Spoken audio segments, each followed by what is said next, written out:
programa Quarta Dimensão alcança seus lares por gentileza da TV Vila Velha, trazendo revelações do Evangelho do Cristo. Jesus disse: fareis as obras que eu faço, e maiores ainda. Frase complicada esta. Saduceus modernos ensinam que Jesus virá em breve e levará a igreja deles para os céus. E a terra ficará vazia, porque os maus serão queimados. Aqui surge o dilema: onde encontrar doentes para curar, ou mortos para ressuscitar, por alguém terráqueo, para que a profecia de Jesus se cumpra? Quando? Onde? E quais os beneficiados de milagres superiores aos de Jesus? Outra vez a teologia deles configura o Nazareno como culpado de palavra ociosa, pois a fragilidade dos argumentos fecha todas as alternativas. Conhecedor da incoerência das figurinhas, organizei esclarecimentos pela doutrina espiritualista e os divulgarei na segunda metade da palestra de hoje. Aguardem, meus amigos, porque isto aí é bomba. O assunto em estudo será: fareis obras ainda maiores. Alhures. Criança encontrou folha solta no metrô de São Paulo. Alguém esquecera rascunho no assento do coletivo. Reminiscências de poeta anônimo era o título da página. Começa sempre com grandeza, dizia o menestrel desconhecido. Mesmo que escrevas algumas poucas linhas, que as tuas expectativas superem todos os seus esquemas, não será benéfico arrastar tuas metas para debaixo da média. Projetar com grandeza deve ser objetivo constante. Era isto que se escrevera naquele papel achado no metrô de São Paulo. A lição pela excelência merece ser divulgada. O cientista Graham Bell costumava repetir este conselho: será indispensável que nos superemos, recomendava Bell. Ninguém permaneça sempre pelas vielas da vizinhança, onde todo mundo transita. Descobertas insólitas nos arrastarão para renovadas experiências. E assim, permaneceremos mobilizados e ativos. Antes que se perceba, estaremos bolando algo inédito. Todas as descobertas realmente satisfatórias resultaram destes momentos de solitárias reflexões. O inconsciente desencava tesouros guardados às 7 chaves.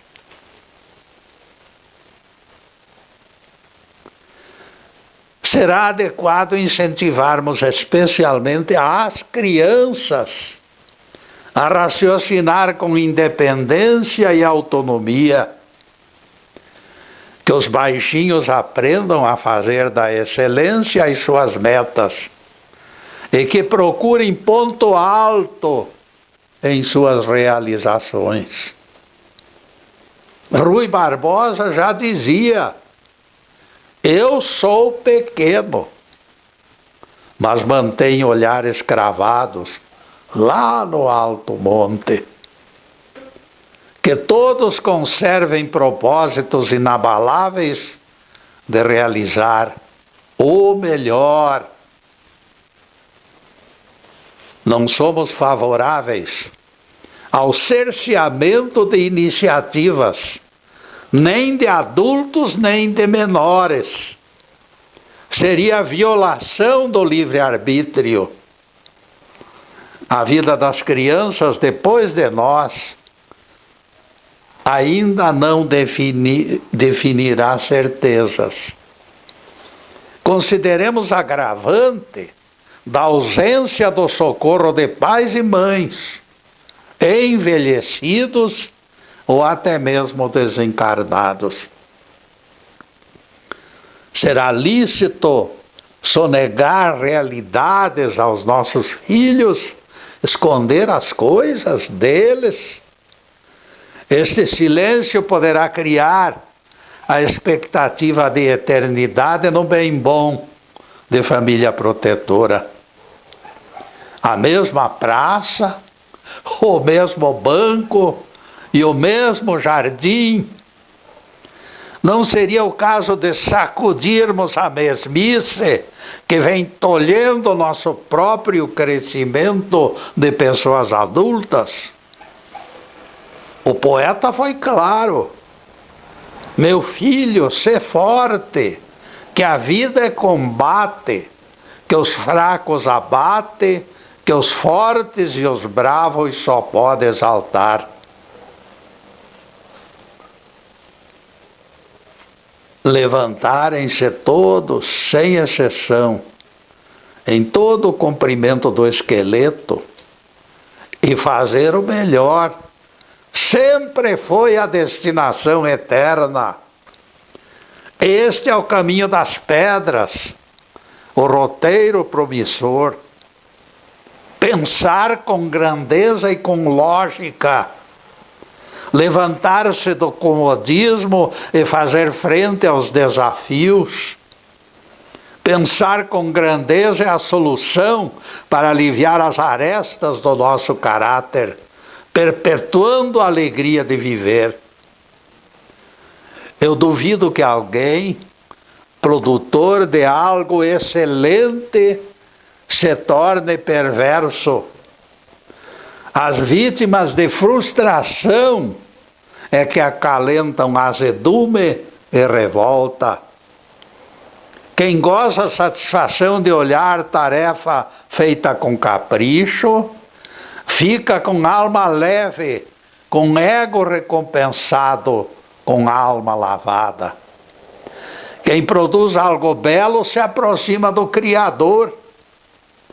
Aqueles que se tornam sensíveis à beleza das artes, vivem mais perto da luz, e como Deus é luz, reforçam a intimidade com o Pai das alturas. Criaturas sensíveis são mais desprendidas, mais atentas aos presságios, mais aberta aos ditames da consciência. Mesmo quando perdem o rumo, almas sensíveis retomam o equilíbrio com maior rapidez. Certas pessoas evitam novas atividades, porque se convenceram de que não são capazes de realizá-las.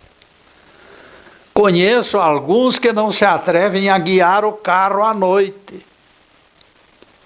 Eles ficam nervosos e inseguros, tentam e desistem.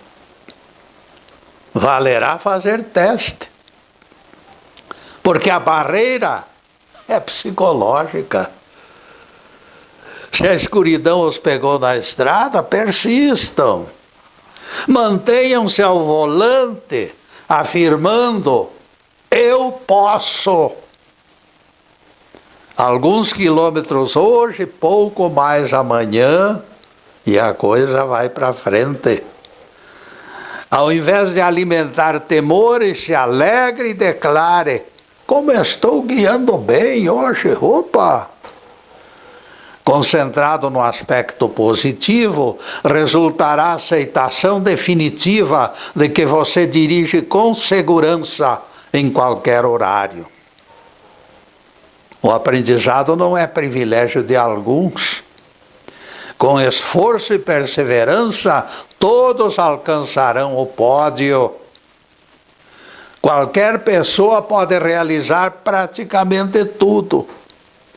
Se pararmos de nos esconder na evasiva da incapacidade, nada será inalcançável. É só querermos que assim seja e assim será. Destino nunca representou camisa de força para a nossa vontade. Ninguém acredita em forças paralisantes ou portas hermeticamente fechadas. Nada existe oculto que não venha a ser revelado. Nas palavras do grande mestre: buscai e achareis, foram as suas promessas. Estamos rodeados por recursos que a razão humana desconhece. Apenas perseverarmos mantendo o telefone espiritual desocupado. De hora para outra, mensagem decisiva poderá estar chegando. Será frustrante que a linha ocupada impeça o contato. E neste ponto, caríssimos, nós vamos fazer a primeira interrupção no programa para os comerciais do canal. Mas é um instantinho só. Daqui a pouco estaremos de volta. Obrigado.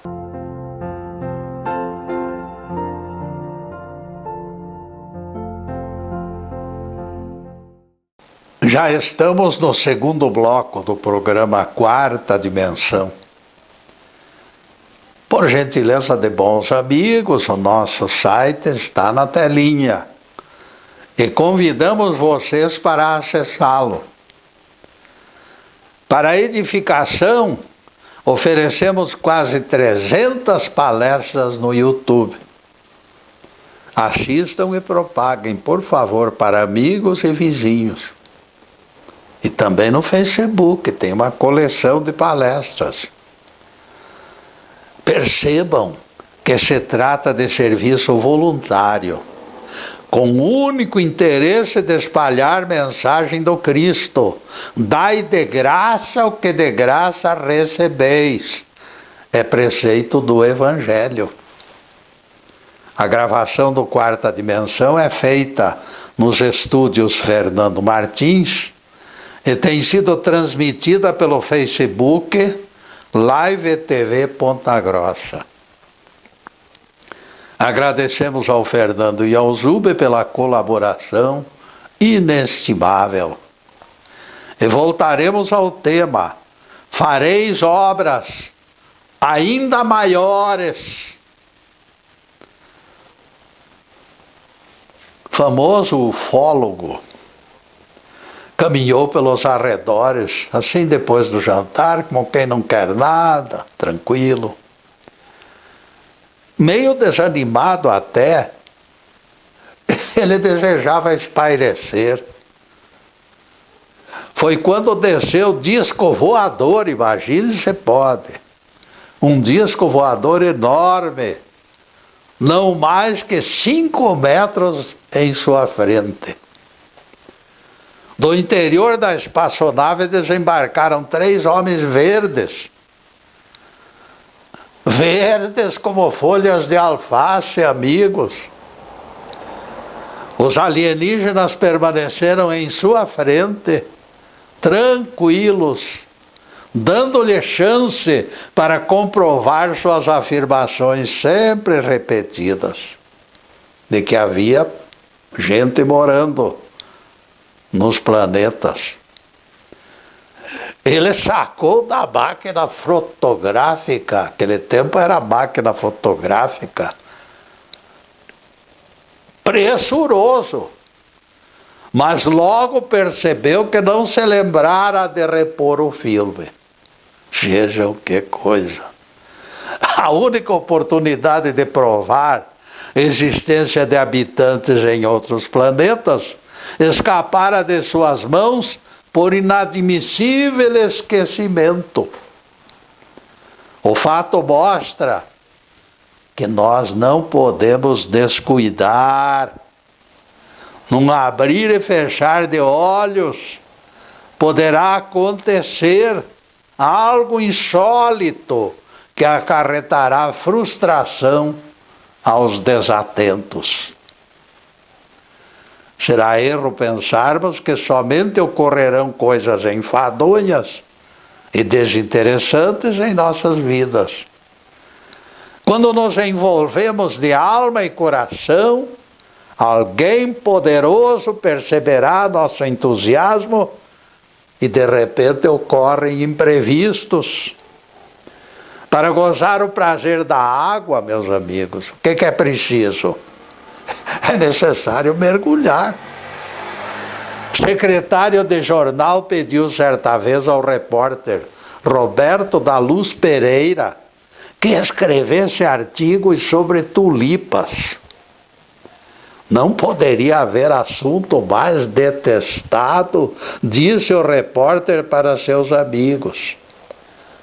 Mas ele terminou assumindo a tarefa para evitar atritos.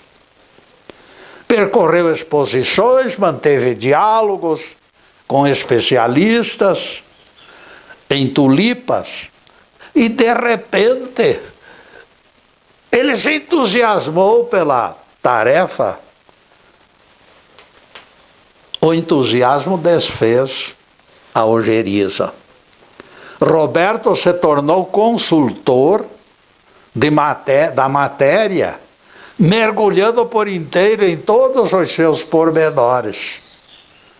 Vejam só, coisas enfadonhas ou desinteressantes não existem. Quando nos envolvemos, o assunto mostra o seu lado prazeroso. O que desperta empolgação, expulsa o tédio. Cérebro humano é caixinha de surpresas. Ele foi criado por Deus para uso intenso e continuado. Quanto mais exigido, maior a sua eficiência. Além de tudo, o uso constante da mente poderá se tornar antídoto contra doenças. Quem vibra em todas as notas musicais afugentará os fantasmas da mesmice. Cérebro desocupado é oficina de espíritos malignos, nunca esqueçam disto.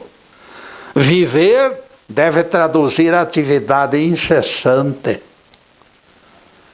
Quem deixa ociosas as suas potencialidades nem vive. Apenas existe no espaço e no tempo. Existir é consequência do nascimento.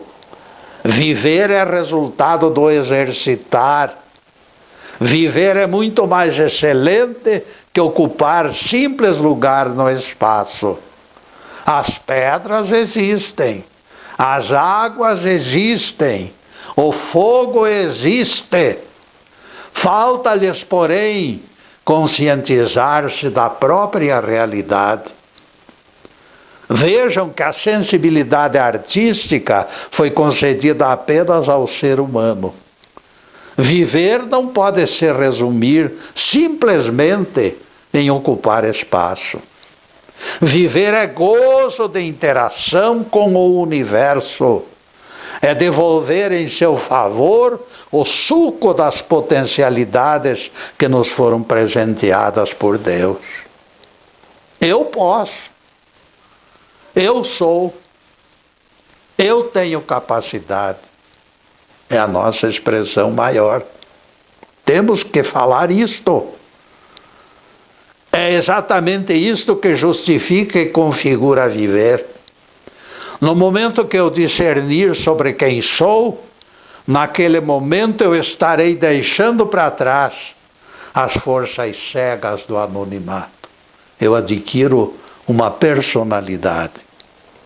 Quem regula e define o alcance da imortalidade é a consciência que tivermos de que estamos vivos. Eu vim para que tivesseis vida, explicou Jesus, e a tivesseis de forma abundante. Todos os espíritos são imortais, mas nem todos têm olhos de ver. E aqui está a deficiência. O problema é que muitos não conseguem registrar a dádiva. Max Eastman escreveu: experiência simples estabelecerá distinção entre dois tipos de gentes. Reúna pequena multidão dentro de um barco. Vejam que alguns sobem ao convés para apreciar a natureza. Outros se instalarão no porão, perdidos em apatia, rodeados por nuvens de fumaça. Eles se dividem, pois, em duas categorias: os interessados em apreciar o rio e os apressados em alcançar o ponto de chegada. Isto fornece ideia dos sensíveis e não sensíveis, dos conectados e dos desatentos, dos aprendizes e dos analfabetos. Os primeiros ativos vivem cada minuto. Os segundos ainda não entenderam que são filhos de Deus. A vida não está aprisionada em caixa de Pandora, amigos. A vida deve ser saboreada qual fruto sumarento. Jesus se encontrava certo dia na sala de espera de fariseu ilustre, que o convidara para um banquete. As panelas emitiam barulho, cozinhando em fogo alto. Os apóstolos insistiam para que o mestre sentasse à mesa. O nosso rabi voltou-se para eles, dizendo-lhes: meu banquete é fazer a vontade do Pai. João 4, versículo 34. Isto demonstra que a vida é banquete quando fazemos o melhor e completamos tarefa perfeita. Pensar e agir com grandeza será sempre algo gratificante. Ao cristão não é lícito choramingar pelos cantos, desprezando o enorme potencial que lhe foi disponibilizado. Eu tudo posso naquele que me fortalece, escreveu Paulo. Se eu reconheço que a vida de Deus está em mim, o mínimo que resta será declarar: eis-me aqui, Senhor, estou pronto. O Pai Celestial sempre executou obras perfeitas. Sempre, quando Ele deseja que sejam perfeitas. A não ser que Ele deseje que nós as completemos. Aí é diferente. Se me encontro interagindo com Ele, não me restam alternativas. Executar trabalho com capricho é o único caminho que me resta. E neste ponto, amigos, nós faremos mais uma pequena interrupção no programa para os comerciais do canal. Mas é um instantinho só. Daqui a pouco estaremos de volta. Obrigado.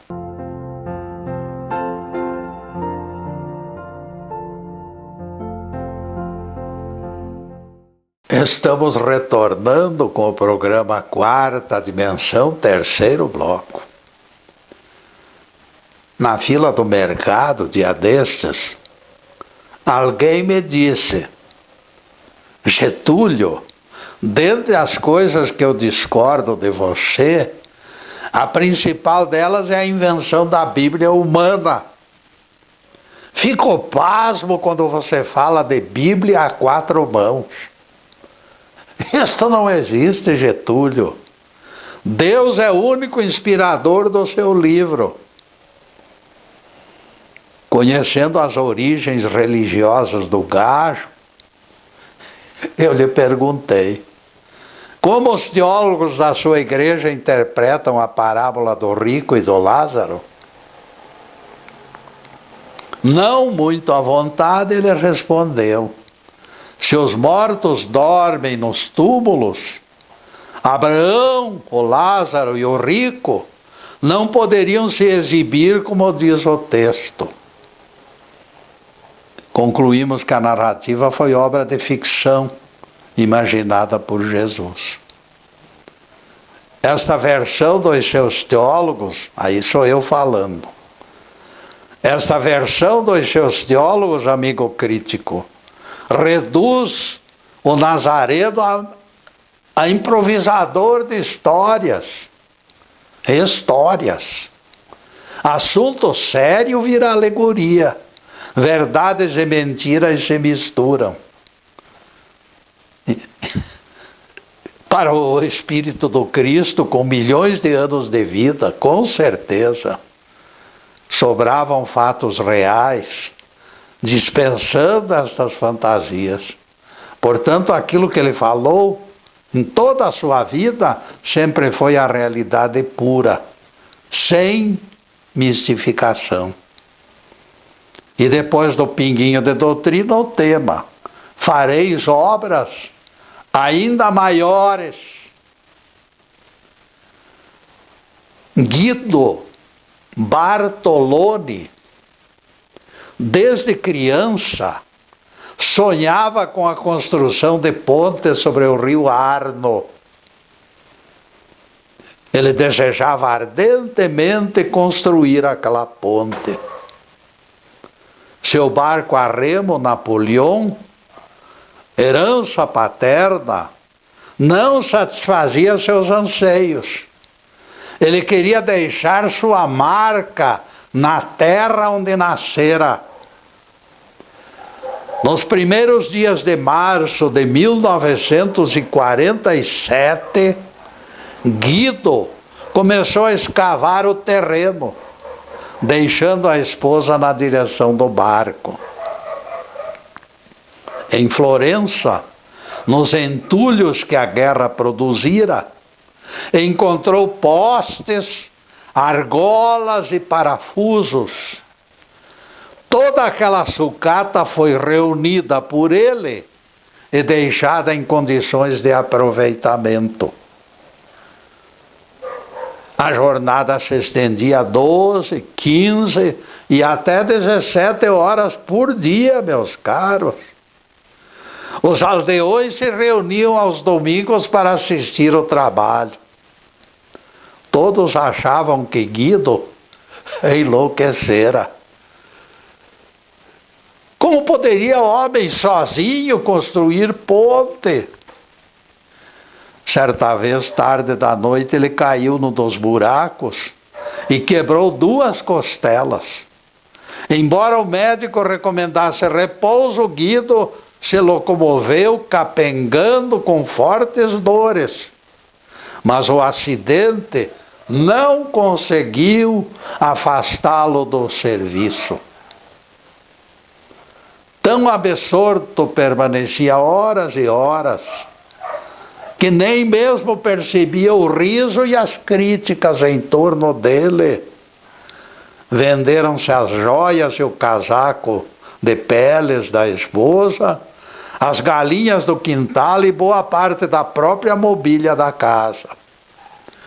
Preocupada, a senhora Bartolini consultou o vigário da paróquia. Não seria o caso de internar Guido? O velho sacerdote recomendou paciência. E assim, depois de marchas e contramarchas, finalmente a ponte ficou pronta. dia 10 de julho de 1949, aquele precioso fruto da perseverança de homem aguerrido foi finalmente inaugurado. Os prefeitos de Valina e Anchieta avançaram ao som de banda musical e se encontraram no meio da ponte. Ambos cortaram a fita inaugural. Esta figura, Guido Bartolini, ilustra com sua persistência o perfil humano do nosso tema. Coisas inacreditáveis acontecem quando alguém resolve superar expectativas e exemplificar além da média. O Evangelho, aliás, reforça este nosso tema, amigos. Pois sem o aval do nosso rabi, alguém poderia nos acusar de megalomaníaco. Falar em coisas tão importantes e tão difíceis de fazer por um simples homem, seria até criticado. Mas Jesus falou coisa muito mais importante, mais profunda e mais difícil. Nós temos no Evangelho confirmação do nosso rabi de que não existem limites para o trabalho e o crescimento dos seres humanos. Fareis as obras que eu faço, e maiores ainda. Palavras de Jesus em João 14, verso 12. Entramos na nossa promessa do início do programa. Aqui nós precisamos estacionar a carruagem para melhor refletir sobre a afirmação de tamanha carga explosiva. Cesse tudo o que a musa antiga canta, como diria Camões. Neste angu tem caroço. Vamos analisar o texto com atenção, por favor. Prestem atenção naquilo que eu irei explicar. O mestre pronunciou essas palavras há 2000 anos. Outros fariam prodígios maiores do que os presenciados durante aqueles 3 anos. Que Jesus fez prodígios maravilhosos, milagres impossíveis de realizar por outra pessoa. O Nazareno multiplicou 5 pães e 2 peixes para 5.000 pessoas. Estes dobrariam as provisões para 10.000, porque ele prometeu que fariam obras maiores. Fareis as obras que eu faço, e maiores ainda. Até hoje eu não tive conhecimento de alguém que fizesse o mesmo, quanto mais superar Jesus. Lázaro permaneceu 4 dias no sepulcro, e depois disto foi ressuscitado por Jesus. Alguém poderia apontar proeza semelhante nos séculos que nós já vivemos? Alguém pode? Valerá esgotarmos, meus amigos, alguns pontos negros desta questão. Vamos avivar as brasas de flagrante contradição. Os catedráticos estão divididos em algo primordial. Uns preconizam o céu imediato. Morreu o bom, vai lá para o céu. Depois da morte, direto para o céu. Outros ensinam que o corpo fica dormindo no sepulcro até o juízo final, quando será então ressuscitado, aquele que for melhor. Num e noutro caso, o além desenhado por eles será congregação de almas felizes, sem problema algum. E eu pergunto para vocês, Se não existirão doenças, nem mortes, nem qualquer mal, onde acontecerão os milagres maiores profetizados por Jesus? Multiplicar pães no paraíso, onde todos estão saciados?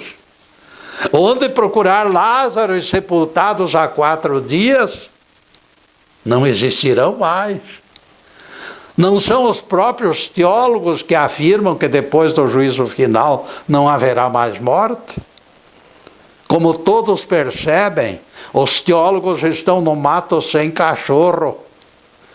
Inquietadora interrogação fica no ar, clamando por resposta.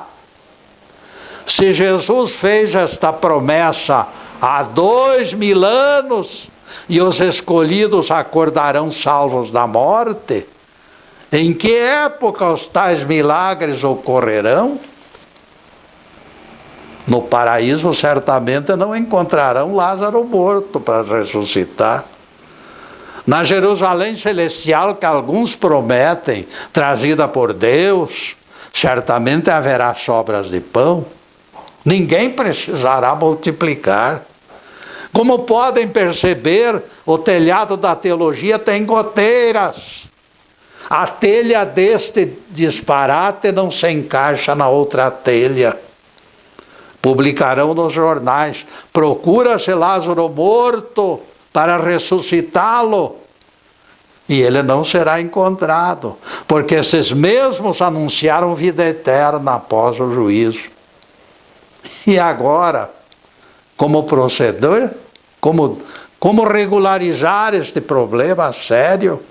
De nossa parte, só nos resta buscar esclarecimentos na abençoada doutrina da reencarnação. Nas muitas vidas, o imbróglio se desfaz. Jesus falou para todos nós: fareis tudo o que eu faço, e coisas ainda maiores. Com reencarnação a vida não tem limites, e ninguém dorme na inconsciência, porque a morte só existe para o corpo físico.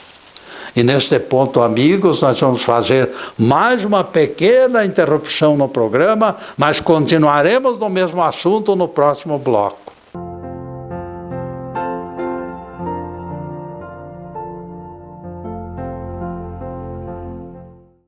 E já estamos no último bloco do programa Quarta Dimensão.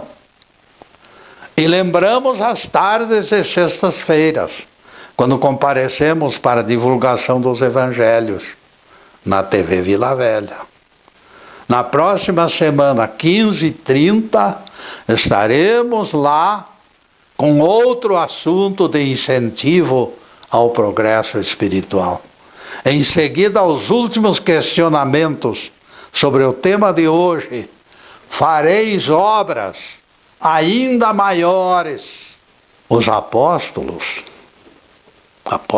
de Jesus, tão somente se libertaram do escafandro do corpo físico. Apenas os seus invólucros físicos morreram. Em espírito, todos estão vivos e conscientes até hoje. Deus não é Deus de mortos, como disse Jesus aos saduceus, se referindo aos patriarcas Abraão, Isaque e Jacó. Aqueles que clamaram pela crucificação estão todos vivos. Aquela gente que gritava lá: crucifica, crucifica. Estão todos vivos por aí, batendo a cabeça. Teologia estreita fala da Terra como o fim da linha. Nós apontamos vida incessante nos muitos planetas habitados.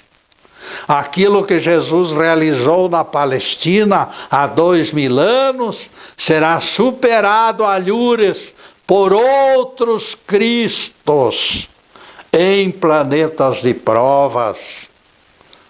Já disse astrônomo inglês na BBC que mundos continuam nascendo. Os Lázaros sepultados 4 dias serão repetidos nestes mundos e serão ressuscitados, cumprindo a profecia do Mestre. O planeta Terra é apenas estação, uma das estações de passagem. Seremos utilizados pelo Pai das alturas para espalhar bênçãos por esse universo inteiro. Veremos mãos incendiadas pela unção do amor divino, fazendo o pão nascer do pão. Multidões famintas serão saciadas em atmosferas de assombro. Fareis obras, as obras que eu faço, e maiores ainda. Somos obrigados a pensar com grandeza, porque se referindo ao poder de Deus, os limites e fronteiras desaparecem. Jesus não falava do estreito horizonte deste nosso grãozinho de areia chamado terra. Jesus apontava o amanhã dos nossos espíritos. O grande fiasco tem sido considerar a terra como o fim da linha e além dela somente inferno e paraíso. Nascer, viver, morrer e se salvar num único planeta é visão estreita, de mentalidades estreitas que exalam estreiteza por todos os poros. Ampliando a largueza da obra divina, entendemos perfeitamente as palavras de Jesus. Fareis obras ainda maiores. Deus não é Deus de corpos ressecados, imóveis em mausoléus de pedra. Deus é Deus de espíritos imortais, totalmente conscientes e prazerosos em servi-lo em todos os cantos do universo, estejam encarnados ou desencarnados. Este é o Evangelho cósmico que elimina contradições. Com este pensamento nós entendemos o amor de Deus e a grandeza de Deus. O Nirvana se encontra além de tudo, mas o Pai Celestial está presente em cada centímetro deste nosso mundo e de todos os mundos. Estes, meus amigos, reencarnarão em planetas onde há pranto e ranger de dentes, para semear esperança e divulgar o Evangelho. Quando aqui na Terra todos estiverem felizes, numa nova concepção de sociedade, lá nos mundos inferiores está sendo exigida a presença do cristão. Ninguém espere céus de preguiça com fundo musical. Anjinhos tocando harpas não passam de invenções frívolas. Ruas de ouro e casas de rubi são fantasias de poetas orientais. As coisas do outro lado, em nosso entendimento, são singelas como gotas d'água. Os servos do Senhor se entregarão ao trabalho em atividade constante. Só a repetição das vidas na carne garante este crescimento seguro. Não te admires de eu te dizer, disse Jesus a Nicodemos, será necessário nascerdes outra vez. João 3, verso 7. A vela acesa revelava o rosto afogueado de Nicodemos aflito. Não te admires, fora a recomendação do Mestre. Quem poderia manter-se tranquilo, porém, diante de uma revelação tão espantosa? Voltar a viver depois de abandonar o corpo pela morte. Quando Jesus terminou a explicação, Nicodemos estava simplesmente deslumbrado. As palavras do Mestre pareciam um redemoinho em sua cabeça. Quem não renascer não verá o reino de Deus. Nicodemos sempre buscara algo além dos compêndios. Por isso procurava rabinos ilustres para tirar dúvidas. A carne nasce da carne. Todos conhecem a mãe, ninguém desconhece o pai. O elemento água, símbolo da matéria, foi trazido por Jesus para definir o novo ser deitado naquele berço. Cada centímetro daquele corpo já fora catalogado pela ciência. Oceano de água cristalina escorrerão pelas suas células. Das profundezas do desconhecido, todavia, outro corpo completará a sua personalidade. Jesus usou o vento para defini-lo. Não sabes de onde vem, nem para onde vai. Invisível como a brisa fresca da tarde, o vento penetra no átrio e sacode as cortinas. O espírito que aparece nas asas do vento toma posse daquela criança e a coordena, e coordena todos os seus passos durante a vida inteira. Louvado seja Deus. Que o Senhor nos abençoe e nos guarde.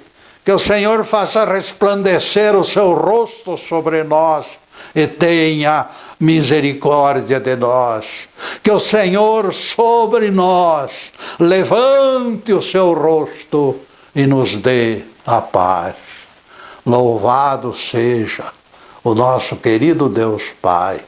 Louvado seja o santo nome de Jesus, o nosso Cristo.